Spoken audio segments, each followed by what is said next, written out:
លោកក៏ដឹងដែរលើកលែងតែក្រុងអ៊ូចិនពេលនេះខ្ញុំមើលមិនឃើញអ្វីទេក្រែចង់ឲ្យចៅឈូស៊ូនឹងបិសាចខ្លាញ់តាមមែនទេគេគឺជាគ្រោះមហន្តរាយ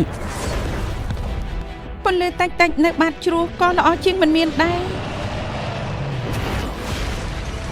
ឋានរុមិនទទួលខ្មោចអត់ឈ្មោះទេយើងនឹងឆ្លាក់សិលានេះឲ្យឯង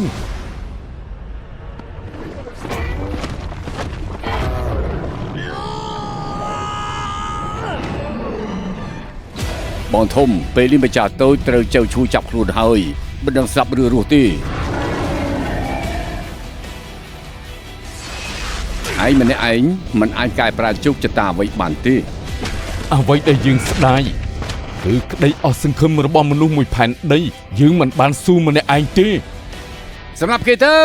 រៀបជាមួយឪពុកឯងអន់ជើងឆ្ងាយណាស់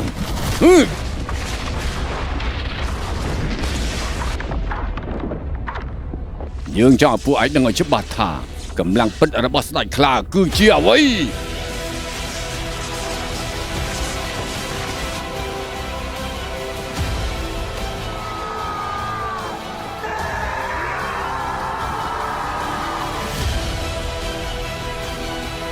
ចៅឈូ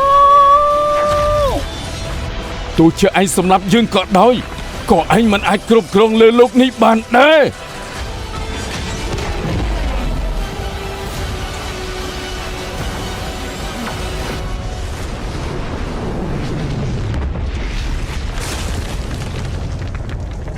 រឿងអ្នកក្លាហានសង្គ្រោះឋានទាំង3